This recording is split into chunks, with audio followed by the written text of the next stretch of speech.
नमस्ते, आपके साथ मैं हूं जयप्रकाश शर्मा और आप देख रहे हैं यूपी मांगे उत्तर। और आज यूपी मांगे उत्तर में बात हो रही है भगवान राम की। आज राम का मुद्दा है, राम रौम और खानदान सियासत का सुपर संग्राम। राम मंदिर की प्राण प्रतिष्ठा को लेकर राहुल गांधी ने जो विवादित बयान दिया था, उस पर आज मुख्यमंत्री योगी आदित्यनाथ ने करारा पलटवार किया है। सीएम ने हरियाणा में चुनाव रैली के दौरान कांग्रेस पर हमला बोलते हुए कहा कि प्राण प्रतिष्ठा को नाच गाना बताने वाले खुद को एक्सीडेंटल हिंदू कहते हैं। सीएम ने आगे कहा कि उनको प्राण प्रतिष्ठा में नाच गाना दिखता है, यही राम और रोम की संस्कृति में अंतर है। सीएम योगी राहुल गांधी पर जमकर बरसे और कहा कि जिनका पूरा खानदान नाच गाना करता आ रहा है, उनको प्राण प्रतिष्ठा में भी नाच गाना ही नजर आएगा। उधर साधु संत भी राहुल गांधी के बयान पर हमलावर है और राहुल गांधी से माफी की मांग कर रहे हैं। तो खास पैनल के साथ आज इसी बिंदु पर हम चर्चा कर रहे हैं, लेकिन उससे पहले वार और पलटवार की जो राजनीति हो रही है, उस पर रिपोर्ट देख लीजिए।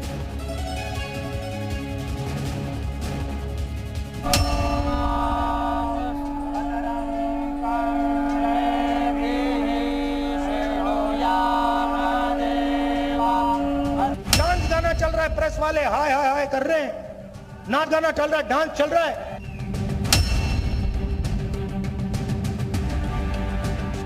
यही अंतर है राम की संस्कृति पर और रोम की संस्कृति पर।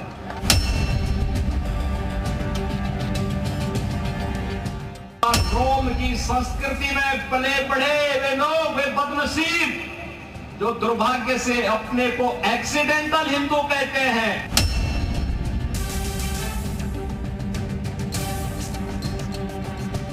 वे कहते हैं कि अयोध्या में जब रामलला का मंदिर का उद्घाटन हो रहा था, तो वहां पे नाच गाना चल रहा था। अरे जिंदगी भर तो यही तुम्हारा खानदान करता रहा। हरियाणा में राहुल गांधी ने राम मंदिर में प्राण प्रतिष्ठा को लेकर विवादित बयान दिया तो मुख्यमंत्री योगी आदित्यनाथ ने उसी धरती से पलटवार कर दिया। पलटवार भी जोरदार, जो सीधे राहुल गांधी को जाकर लगे। भिवानी से जब योगी आदित्यनाथ ने हुंकार भरी तो उन्हें राहुल गांधी का राम मंदिर को लेकर विवादित बयान याद आया। योगी आदित्यनाथ ने राम और रोम की संस्कृति की बात करके राहुल गांधी को करारा जवाब दिया। यही अंतर है राम की संस्कृति पर और रोम की संस्कृति पर। दूसरा, रोम की संस्कृति में पले बढ़े वे लोग, वे बदनसीब जो दुर्भाग्य से अपने को एक्सीडेंटल हिंदू कहते हैं। योगी आदित्यनाथ की तर्कस से निकला एक एक तीर राहुल गांधी पर साधा गया।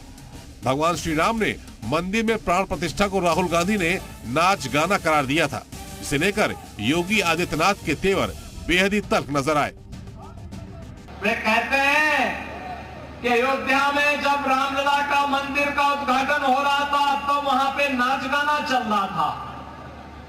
अरे जिंदगी भर तो यही तुम्हारा खानदान करता रहा। चुनावी मौसम में जुबानी जंग भी तेज हो गई है। एक दूसरे पर ताबड़तोड़ हमले किए जा रहे हैं और इसी के सहारे जनता को अपने अपने पाले में करके सत्ता तक पहुंचने की कोशिश भी की जा रही है। ब्यूरो रिपोर्ट, जी मीडिया।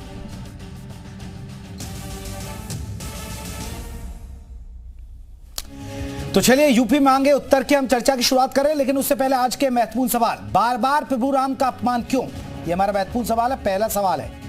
और इसके अलावा हमारा जो दूसरा सवाल होगा वो है सनातन का अपमान, कांग्रेस की क्या पहचान है। तीसरा, क्या राम भक्तों से कांग्रेस को दिक्कत है, क्या संतों से माफी मांगेंगे राहुल गांधी।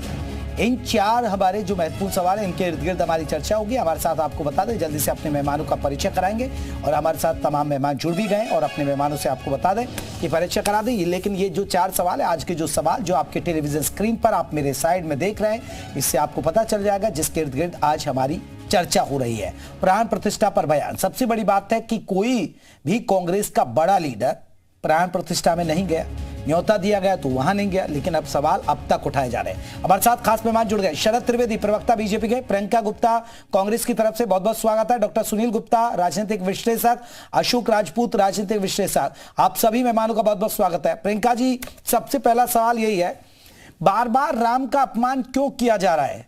आप लोगों की तरफ से, ठीक है, आप राम मंदिर के प्राण प्रतिष्ठा में नहीं गए, आपको बुलावा आया, आपने ठुकरा दिया, लेकिन आप कहते हैं कि नाच गाना। आप देखिए आज सीएम योगी ने आपके खानदान को ही लपेट लिया कि इनके खानदान का ही काम था नाच गाना करना।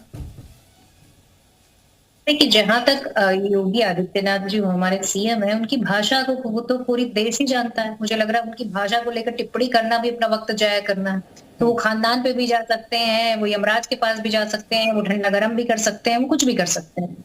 उनकी भाषा, वो अपने जो अस्तित्व है उसको बचाने में लगे हुए हैं। तो वो उनकी अपनी लड़ाई है, वो उस लड़ाई में किसको प्रियंका जी, आप उनके इष्ट देव का अपमान कर रहे हैं, उनके देवता का, उनके भगवान राम का, तो वो कुछ ना कहें। नहीं, उनके कहां से हो गए? मतलब क्या बीजेपी वाले? आप तो मानते ही नहीं है ना, आप तो मानते ही नहीं है।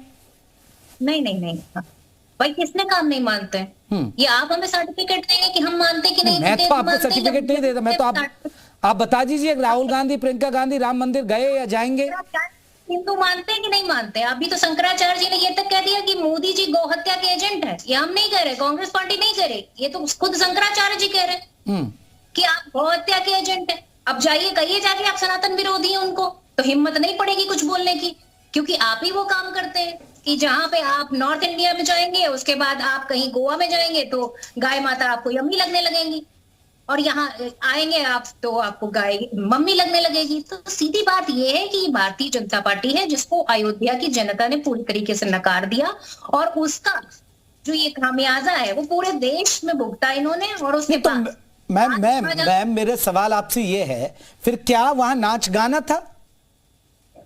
अरे भाई ना, आप ये बताइए, मैं पूछती हूँ कि वहां पर जनता कहाँ थी? सबसे पीछे खड़ी होगी कहीं, आगे कौन लोग जिनका राम मंदिर से कोई सरोकार नहीं था? आप बताइए, अडानी जी का राम मंदिर से क्या सरोकार था? अंबानी जी का राम मंदिर से क्या सरोकार था? लेकिन वो वहां मौजूद थे। तो आप ये देखिए कि कौन लोग थे। कांग्रेस पार्टी सरोकार रखती है मैम? टीम राष्ट्रपति प्रियंका जी, कांग्रेस पार्टी सरोकार रखती है राम से? क्या कह रही है? कांग्रेस पार्टी का सरोकार है भगवान राम से और राम मंदिर से? नहीं जय, या तो मुझे बोल लेने दिया करिए, तब अपना सवाल पूछा। मैं तो पूछ रहा हूं, मैं आपने सरोकार शब्द कहा ना, इनका कोई सरोकार नहीं था, तो मैं ये पूछ रहा हूं क्या आप सरोकार रखते हैं? अरे हमारा सरोकार नहीं था तो हमने ताले क्यों खुलवाए थे? हमारा सरोकार तो आज से नहीं, भारतीय जनता पार्टी जब सरोकार नहीं रखती थी तब से सरोकार है।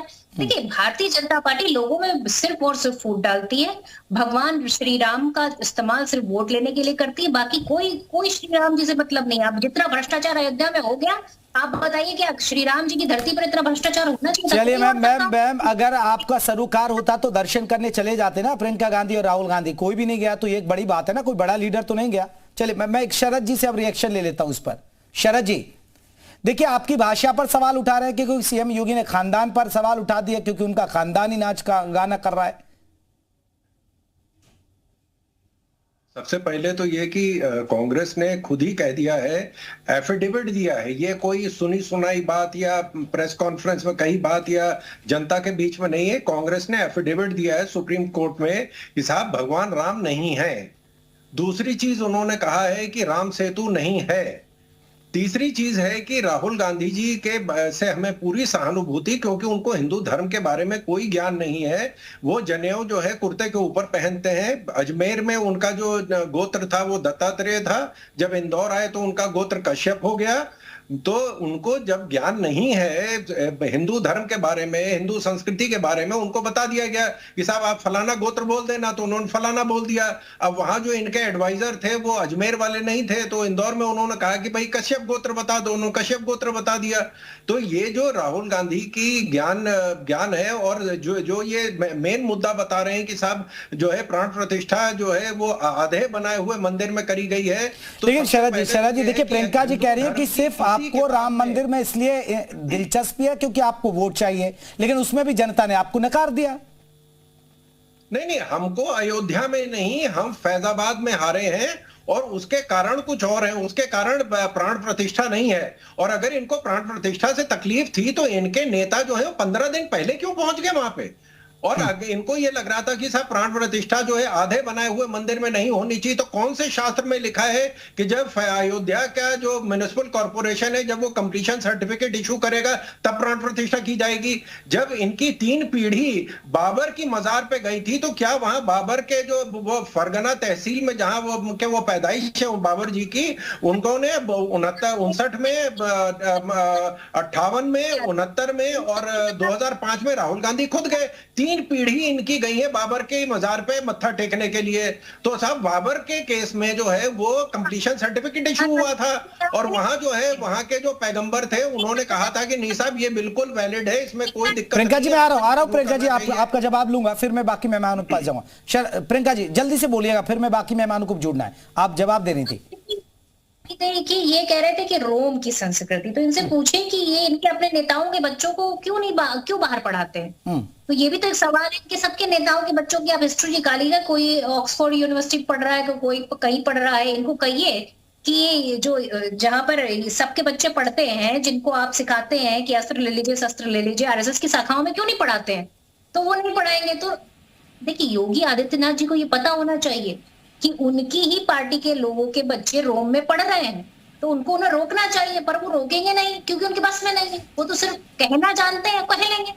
तो आप ये समझिए कि सभी जानते हैं कि आदरणीय राहुल गांधी जी का खानदान क्या था। उसको बताने की जरूरत नहीं, पूरा देश को पता है कि उनके खानदान में कितनी शहादतें हुई देश के लिए और इस देश को उनके खानदान ने क्या दिया। मैं समझती हूँ कि एक सेवा का मौका इस देश की जनता ने उनको दिया और ये सेवा उनके खानदान ने की। नहीं देखिए प्रियंका जी देखिए बार बार कांग्रेस की तरफ से सवाल उठते हैं, ऐसा नहीं है। सवाल बहुत सारे नेताओं के बयान हम दिखा रहे हैं कि दिग्विजय सिंह ने क्या कहा, मनीशंकर अय्यर ने क्या कहा, इस तरह के विवादित बयान आप देते रहे और खासकर राम मंदिर में। अगर आपकी राम मंदिर में ऐसे सरोकार होता तो फिर आप दर्शन भी करते। मैं लौट रहा हूं, डॉक्टर सुनील गुप्ता हमारे साथ राजनीतिक विश्लेषक जुड़े हुए। डॉक्टर सुनील गुप्ता कैसे देख रहे हैं बयानबाजी, वार पलटवार, इस तरह के बयानों को आप कैसे देख रहे हैं? फिर से राम मंदिर एक बार फिर सुर्खियों में आ गया। राकेश जी धन्यवाद आपका बहुत बहुत। मेरा इसमें ये कहना ये है कि राहुल गांधी जी ने भी अगर नाच गाने वाली बात कही है तो वो इसको और एक अच्छी तरह शालीनता से हम कह सकते थे कि वह आगे जो लोगों का में लोग थे वो या तो बॉलीवुड स्टार थे या उद्योगपति थे, और जो जिन लोगों को वहां पे व्यक्तिगत रूप से बुलाया गया था। लेकिन उन्होंने तो ये बयान जो दिया है नाच गाने वाला, ये थोड़ा सा मर्यादित बयान मुझे भी नहीं लगता। कोई स्तर हम राजनेताओं को होना चाहिए। हम लोग राष्ट्रीय और अंतर्राष्ट्रीय राजनीति की बात करते हैं, हम लोग विदेशों में जाते हैं, वहां जाके बात करते हैं, हम लोग देश के पटल पे बात करते हैं, लेकिन हमारी वो मर्यादा होनी चाहिए बोलने की। लेकिन उसके पलटवार में जो हमारे माननीय मुख्यमंत्री जी ने कहा कि उनके खानदान में सब नाच गाना करते थे, ये शायद उससे भी ज्यादा गैर मर्यादित है। एक सूबे के मुख्यमंत्री से अपेक्षा नहीं की जाती वो एक उस व्यक्ति के इस बयान का पलटवार इस तरह से करे। वो इसको तथ्यात्मक तरीके से भी जवाब दे सकते थे कि वहां पे नाच गाने वाले ही नहीं थे, वहां बाकी लोग भी थे। तो हम लोगों का स्तर जो भाषणबाजी का हो गया है, हम लोग जब चुनाव सभाओं में जो बोलते हैं वो बहुत ज्यादा नीचे गिर चुका है और उसमें सभी को सुनील जी एक सबसे बड़ी बात है सुनील साहब, ये बताइए ना फिर ये मायने क्या है? क्योंकि ना तो वो दर्शन करने जाते, पहले भी सवाल उठाते रहे हम, लगातार दिग्विजय सिंह का बयान दिखा रहे हैं कि देखिए भगवान राम भी नहीं चाहेंगे जो विवाद इस मस्जिद के स्थल पर राम बने। बीजेपी ये भी आरोप लगा रही है, देखिए इन्होंने तो राम का अस्तित्व नकार दिया, इन्होंने तो देखिए वहां कोर्ट में पैरवी करते तो राम मंदिर कब का बन जाता।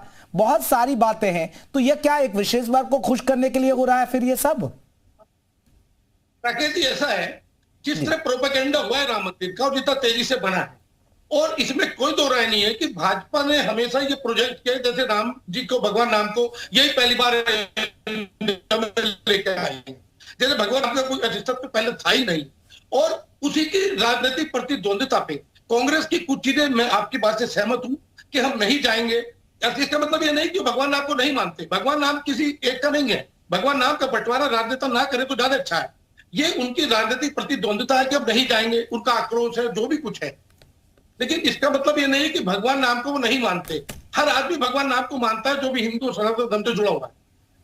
ठीक है, अशोक राजपूत जी आप कैसे देख रहे हैं जो बयानबाजी शुरू हो गई है राम मंदिर को लेकर?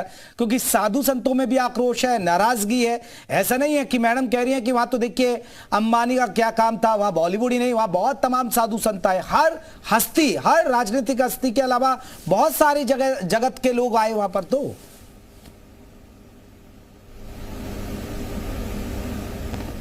देखिए कुंदन, आश्चर्य की बात है। अशोक जी, मेरा नाम जयप्रकाश है।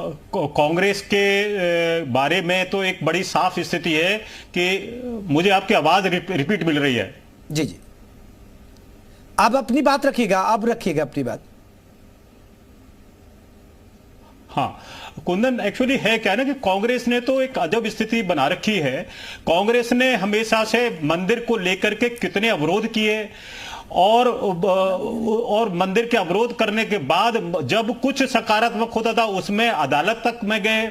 उन्होंने बाकायदा वकीलों की बड़ी फौज खड़ी की। मतलब एक ऐसा स्थिति बनाई कि जैसे इस देश के अंदर राम और कृष्ण और भगवान को मानने की स्थिति नहीं होनी चाहिए, ऐसा करके हुआ। और अभी देखिए, ये ऐसा नहीं है कि मंदिर को लेकर के जो पता नहीं है इनको, राहुल गांधी जी वो जो अपने ऊपर जनेऊ भी पहन जाते हैं, भगवान शंकर के बारे में भी बताते हैं, फिर कहते हैं कि हमारे ऊपर इनका आशीर्वाद है, हमारा तो पार्टी का चुनाव निशान ऐसा है, ये सब कहते भी है। एक्चुअली इनके यहाँ थोड़े से नहीं, भ्रम ज्यादा है और इनका भ्रम टोटल राजनीति है। राजनीति भ्रम शब्द नहीं है, ये जानबूझकर करते हैं और जानबूझकर सिर्फ इसलिए करते हैं कि इनको एक समुदाय के मात्र वोट चाहिए। लेकिन वोट के चक्कर में आप सामाजिक जो वो है फैब्रिक है उसे आप डिस्टर्ब करने की कोशिश कर रहे हैं, ठीक नहीं है। आप अमेरिका में जाकर सिखों के बारे में कुछ कह देते हैं, यहां आकर कभी मंदिर के बारे में कहते हैं, मतलब नाच गाना कहेंगे। मैं 40 साल से करीब से इस जो राम जन्मभूमि आंदोलन रहा हो या ये मंदिर निर्माण रहा हो या ये जितनी सारी चीजें, उसको हम विटनेस रहा हूं, बतौर जर्नलिस्ट में विटनेस रहा हूं। बहुत मतलब कहना चाहिए कि कितने करोड़ों करोड़ लोगों की आस्था की स्थिति है, साधु संतों की है, राम को न माने उनकी भी है, दूसरे धर्म के लोग हैं उनके भी हैं। लेकिन आप अगर हैं हिंदू फिर भी आप कह रहे हैं, फिर भी आप उसको ये कहते नाच गाना हो रहा था। ये पता ही नहीं है कि हमारे यहाँ जागरण भी होते हैं, तो हम पूजा पाठ भी, पद्धति भी हमारी आनंद की होती है, लेकिन नाच गाना नहीं कहा जाता है उसको। एक उनको मुद्रा होती है। प्रियंका जी यही बड़ा सवाल है, ये आपको भी लगता है कि नाच गाना है? और प्रियंका जी, क्या सनातन का अपमान कांग्रेस की पहचान है क्या? क्योंकि जब भी कभी, अब देखिए, कभी भी कुछ भी विवादित बयान होता है तो सिर्फ सनातन पर दिया जाता है। कभी मस्जिद के बारे में तो आप कभी नहीं बोल सकते ना, कभी बोल पाएंगे मैम? देखिए, ये पूरी तरीके से गलत बयानी की जाती है कि कांग्रेस पार्टी कहीं भी राम मंदिर के केस में कोई पार्टी थी। वकील हो सकता है कि उनका पेशा है, वो वकालत कर रहे थे, पर कांग्रेस पार्टी कहीं भी मंदिर के इस पूरे जो केस चल रहा था उसमें कहीं कोई पार्टी नहीं थी। कांग्रेस का मानना था कि जो न्यायालय डिसाइड करेगा, जो कोर्ट का आदेश होगा उसको माना जाएगा, और हमने उसका स्वागत किया।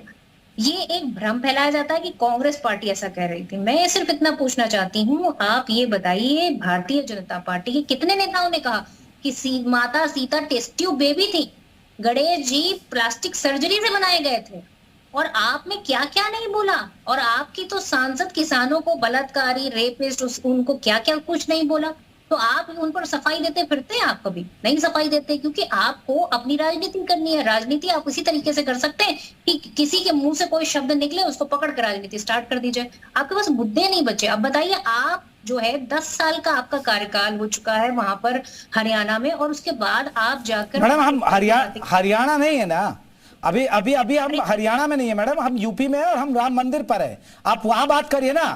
क्या सनातन का अपमान कांग्रेस की पहचान है? अरे भाई सुनिए, तो मुख्यमंत्री जी हरियाणा की एक रैली में ही तो बोले हैं ये बात। तो ये हरियाणा का कितना मैटर हुआ? अब हरियाणा जाके आप ये नहीं गिना पाते हैं कि आपके 10 काम क्या किए आपने, उस पर वोट मांग नहीं पाते। तो राहुल गांधी जी ने फलाना कह दिया था तो आप हमको वोट दे दीजिए। अरे क्यों दे दे भाई वोट आपको? 10 साल आपको वोट दिया, 5-5 साल की 2 गवर्नमेंट आपने बनाई, आपके पास आज कोई चेहरा नहीं हरियाणा में, और आप पूरी तरीके से क्लूलेस हैं, फेसलेस हैं, आपको पूरी तरह से जनता। अरे मैडम, ये फेल है, इनकी सरकार जारी है, लेकिन क्या आपको लगता है नाच गाना हुआ? आप भी मानते हैं कि वहां नाच गाना ही कराया गया? प्राण प्रतिष्ठा का कोई सम्मान नहीं है, कोई आस्था नहीं है क्या? आज पूछ रही है कि महंगाई की मार क्यों पड़ रही है? राम राज्य है तो फिर तेल महंगा क्यों हो रहा है, सब्जी दाल चावल सब महंगा क्यों हो रहा है? इसका जवाब दीजिए। पेट्रोल जवाब कहां से देंगे? मुद्दा आप ऐसा दे देते हैं आप लोग। शरद जी जवाब दीजिएगा।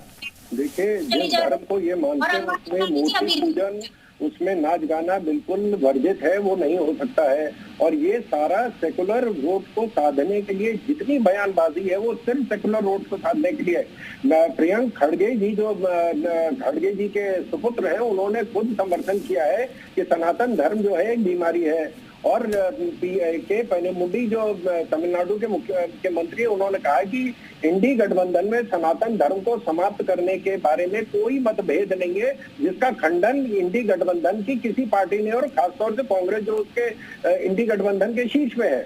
तो ये सिर्फ सनातन धर्म को साधने के लिए कुछ बयान आप दे दीजिए इस तरह के कि साहब हिंदू धर्म नहीं है, हिंदू धर्म सनातन धर्म जो है, सनातन धर्म जैसी कोई चीज नहीं, भगवान राम नहीं है, इस तरह के अगर आप अनर्गल बयान देंगे तो उससे सेकुलर वोट जो है वो सज जाता है। तो और बहुत आसान तरीका है सेकुलर वोट को साधने का, क्योंकि अब सनातन धर्म के तो लोग इनको वोट देंगे नहीं।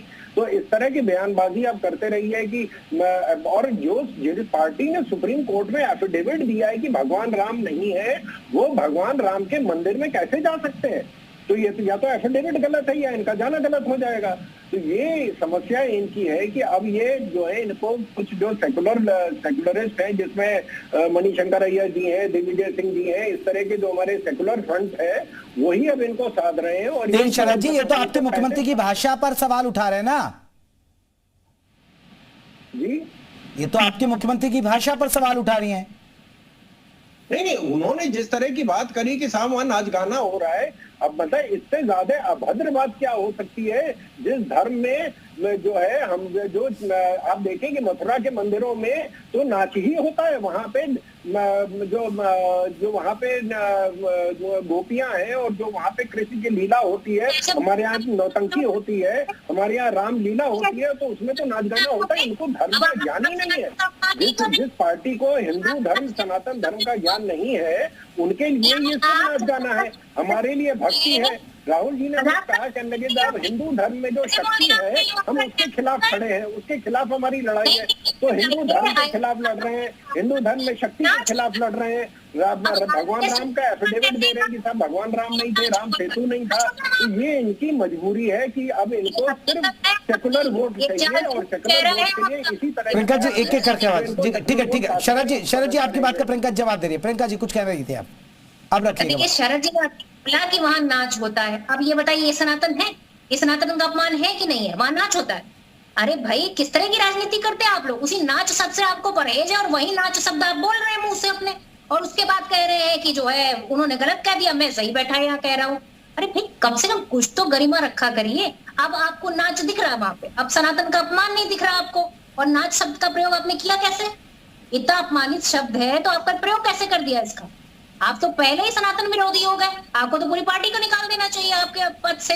मैडम वो राम मंदिर की बात नहीं कर रहे हैं, वो मथुरा की बात कर रहे हैं। वो कान्हा के मंदिर में देखिए, मंदिर के अंदर जो गोपियां नाचती हैं, जो भजन कीर्तन पर वो लोग झूमते हैं, वो उसका जिक्र कर रहे हैं। अरे मथुरा में नाच होता है, ये शब्द बोल कैसे सकते हैं? ये अपमान किया इन्होंने सनातन का। इनकी पार्टी को इनके खिलाफ संज्ञान लेना चाहिए पूरी तरीके से, अभी के अभी इन पार्टी से निष्कासित कर देना चाहिए। अगर नाच शब्द से इतनी एलर्जी है तो इनको नाच शब्द बोलने पर पूरी पार्टी से निकाल देना चाहिए। मैं यहाँ पर यही कहूंगी कि जितने लोग यहाँ बैठकर सपोर्ट कर रहे हैं कि नाच बोलकर उन्होंने गलत कहा, यहाँ पर बैठ के इनको भी यही बात समझाई जाए कि दोहरा चरित्र है जनता पार्टी का, कि एक नाच बोले तो सही, दूसरा नाच बोले तो गलत है। देखिए ये इस राजनीति के बिंदु नहीं है। राजनीति का बिंदु ये है कि आज हमारी जनता पूरी तरह से महंगाई से त्रस्त। तो मैडम महंगाई की बात उठाई ना, फिर आप क्यों नाच गाने की बात उठा रही हैं? क्यों राहुल गांधी उठा रहे हैं ये बात? आप ये तो बताइए ना। आप वो मुद्दे उठाते ही नहीं है, आप खुद विवादित बयान देते हैं, फिर इनको मुद्दा मिल जाता है। तो बोलने दीजिए, मैंने कहा ना जब मैं बोल रही होती तो सुन लिया करिए। नहीं प्रियंका जी ये तो बताइए ना, आप कहते हैं कि ये मुद्दा है, तो मुद्दा तो आप ही दे रहे हैं ना इनको। अरे हम कहाँ मुद्दा दे रहे? जबरदस्ती का मुद्दा आप लोग उठा के चला रहे हैं, उसके बाद कह रहे हैं ये मुद्दा है। अब उन्होंने नाच बोला, आपने कुछ नहीं बोला, आपको अच्छा लग रहा है बहुत, अब टोकिए ना उनको कि नाच बोलते। ठीक है शरद जी दे दीजिए जवाब जल्दी से, मैं तो आमना सामना करा रहा हूँ ना मैडम जी। न्यूज़ 18 के दर्शकों से माफी मांगे, नाच शब्द इस्तेमाल शरद जी 35 साल से प्रियंका जी आप जी में कांग्रेस बाहर है, समाजवादी पार्टी पिछले 10 साल से बाहर है, और आने की इनको कोई उम्मीद नहीं है। जिनके 10 साल में जब चुनाव में आए हैं तब हारे हैं। पिछले 10 साल में जितनी सीटें इन्होंने जीती हैं उससे ज्यादा भारतीय जनता पार्टी ने अब की बार जीती है। तो जिनके 18 नंबर आए, क्योंकि 543 को अगर आप परसेंटेज में कैलकुलेट करें तो 99-18% होता है जो पास नहीं हो पाए। वो उनकी बौखलाहट है कि अब वो करें तो क्या करें, उनकी लड़ो या मरो वाली उनकी स्थिति हो गई है। अब ये खाली क्योंकि ये एक ऐसा ज्वलंत मुद्दा है जिससे तुरंत सेकुलर वोट इनके साथ खड़ा हो जाएगा कि भैया आप देखिए राम मंदिर नहीं गए, आपने राम की खिलाफत करी, आपने उनकी मुखालफत करी, तो अगर आप इस तरह की बात कर रहे हैं तो सेकुलर वोट टोटल इनके साथ आ जाएगा और उत्तर प्रदेश में सेकुलर वोट। चलिए ठीक है, मैं लौट रहा हूं। डॉक्टर सुनील गुप्ता, ये लड़ाई क्या सिर्फ वोट के लिए हो रही है? सिर्फ वोट? सर ये सारी लड़ाई वोट की राजनीति और जाति धर्म के बंटवारे के जुड़ी हुई लड़ाई है। अब लोगों के जो बयान होते हैं वो बुनियादी मुद्दों पर नहीं होते हैं। हम कोई भी राजनीतिक पार्टी बुनियादी मुद्दों की बात नहीं करती है, वो उन मुद्दों की बात करती है जिससे समाज और जाति का बंटवारा हो सके और एक पर्टिकुलर सेगमेंट का वोट हम अपने फेवर में ले सके। हम लोग उन बातों पे समय जाहिर करते हैं जिनका कोई मतलब नहीं है और हम अपने ही शब्दों को, अपनी कहीं भी चीजों को कभी सही कहते हो कभी गलत कहते हो। ठीक है, अशोक राजपूत जी, यही सवाल, क्या ये सिर्फ वोट के लिए लड़ाई हो रही है कि देखिए एक विशेष बार ये तो आप देखिए हिंदुत्व का एजेंडा लेकर ही चलते हैं, इनका तो एजेंडा राम मंदिर था ही, लेकिन वहां अगर कांग्रेस बात करती है तो कांग्रेस क्या एक विशेष बार को खुश करने के लिए ऐसा करती है क्या? फिर देखिए जेपी, कांग्रेस का तो बड़ा, कांग्रेस और कांग्रेस के उसके एलाइज हैं, उनको तो एक ये है कि जो भारतीय जनता पार्टी ने इस राम मंदिर मुद्दे को बाकायदा अपनी राष्ट्रीय कार्य समिति से प्रस्ताव पारित करके उसका समर्थन किया था। हिमाचल का सम्मेलन था, हिमाचल में आयोजन हुआ था, उसके बाद उन्होंने सेकंड किया। अब जब उस सेकंड करने के बाद स्थिति आई है तो अब इस कांग्रेस को इन स्थितियों को समझना चाहिए कि देश के लोग क्या अपेक्षा कर रहे हैं। आप मतलब आप भ्रमित क्यों हो रहे हैं? ये भ्रमित हो रहे हैं आप उस भ्रमित की स्थिति में ही ये सारी चीजें हो रही हैं। मतलब आप जी अशोक जी रखिए, आप अपनी बात सुन रहे हैं। हाँ, मेरा बताना था ये जो मंदिर विषय है, जब ये इधर हुआ है, जो कार्यक्रम हुआ है, जो मंदिर स्थापना वाला कार्यक्रम हुआ, मंदिर स्थापना वाले कार्यक्रम की तो ये अंदाज नहीं है कि उस दिन ये कह रहे हैं कि वो किसान नहीं आए थे या ये नहीं आए, तो हम कह सकते हैं कि शायद उस दिन दर्शन करने के लिए, मंदिर स्तर तक पहुंचने के लिए कई घंटे लग रहे थे और उसमें ऐसा कोई नहीं था, साधु थे, पब्लिक थी, दूसरे लोग थे। और क्योंकि ये नहीं कह सकते आप कि ये व्यवसायी हैं या बहुत पैसे वाले हैं, धनाढ्य लोग, उद्योगपति हैं, आप इनको मत बुलाइए। वो तो सभी के लिए वहां हर तो कांग्रेस के लिए भी था, वहां हर तबके का आदमी था, क्योंकि मैं भी वहां गया था तो उस समय मैं भी वहां था। चलिए खैर, ये राजनीति और यहाँ देखिए बयानबाजी का दौर चलता रहेगा। आप सभी मेहमानों का बहुत बहुत शुक्रिया हमसे बातचीत करने के लिए। तो यूपी मांगे उत्तर में